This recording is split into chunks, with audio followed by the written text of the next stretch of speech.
નમસ્કાર મિત્રો, અમારી યુટ્યુબ ચેનલમાં તમારું હાર્દિક સ્વાગત છે। તો અમારી ચેનલમાં નવા હો તો લાઈક, શેર, સબસ્ક્રાઈબ જરૂર કરી દેજો।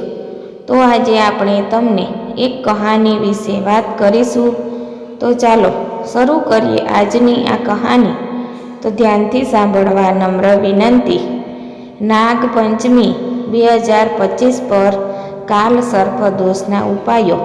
નાગપંચમીના દિવસે શિવલિંગ પર કેટલીક વસ્તુઓ અર્પણ કરવી ખૂબ જ શુભ માનવામાં આવે છે। એવું માનવામાં આવે છે કે શિવલિંગ પર આ વસ્તુઓ અર્પણ કરવાથી કાલ સર્પદોષથી રાહત મળે છે। નાગપંચમી 2025 પર કાલ સર્પદોષ ઉપાય। હિન્દુ ધર્મમાં નાગપંચમીનો તહેવાર વિશેષ મહત્વ ધરાવે છે। પંચાંગ અનુસાર દર વર્ષે શ્રાવણ મહિનાના શુક્લ પક્ષની પંચમી તિથિ પર આ તહેવાર ઉજવવામાં આવે છે। શાસ્ત્રો અનુસાર આ દિવસે સર્પ દેવતા સાથે ભગવાન શિવની પૂજા કરવામાં આવે છે। એવું માનવામાં આવે છે કે આનાથી જીવનમાં આવતી અડચણો દૂર થાય છે અને ભગવાન શિવના વિશેષ આશીર્વાદ મળે છે। તે જ સમયે જ્યોતિષશાસ્ત્ર અનુસાર આ દિવસે શિવલિંગ પર કેટલીક ખાસ વસ્તુઓ ચઢાવવાથી કાલ સર્પદોષ જેવી સમસ્યાઓથી છુટકારો મળી શકે છે। આવી સ્થિતિમાં ચાલો જાણીએ કે નાગપંચમીના દિવસે શિવલિંગ પર શું ચઢાવવું જોઈએ। નાગપંચમીના દિવસે શિવલિંગને શું અર્પણ કરવું જોઈએ? મધ ધાર્મિક માન્યતાઓ અનુસાર નાગપંચમીના દિવસે શિવલિંગ પર મધ ચઢાવવાથી કૌટુંબિક વિવાદો દૂર થાય છે અને કારકિર્દીમાં સફળતા મળે છે। ઉપરાંત આ વ્યક્તિ માટે સારા નસીબ લાવે છે અને આર્થિક સ્થિતિમાં પણ સુધારો કરે છે। કાચું દૂધ। જો તમારી કુંડળીમાં કાલ સર્પદોષ છે તો નાગપંચમીના દિવસે શિવલિંગ પર કાચું દૂધ ચઢાવવું ખૂબ જ શુભ માનવામાં આવે છે।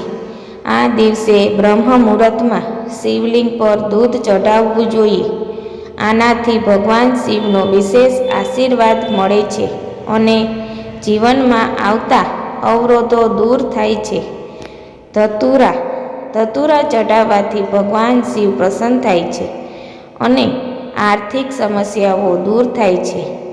નાગપંચમીના દિવસે શિવલિંગ પર ધતુરા ચઢાવવાથી વ્યક્તિની મનોકામના પૂર્ણ થાય છે। બેલપત્ર। ભગવાન શિવને બેલપત્ર ખૂબ જ પ્રિય છે। આવી સ્થિતિમાં નાગપંચમીના દિવસે શિવલિંગ પર બેલપત્ર ચોક્કસ ચઢાવો। એવું માનવામાં આવે છે કે આનાથી ભગવાન શિવ ઝડપથી પ્રસન્ન થાય છે અને ભક્તની બધી ઈચ્છાઓ પૂર્ણ થાય છે।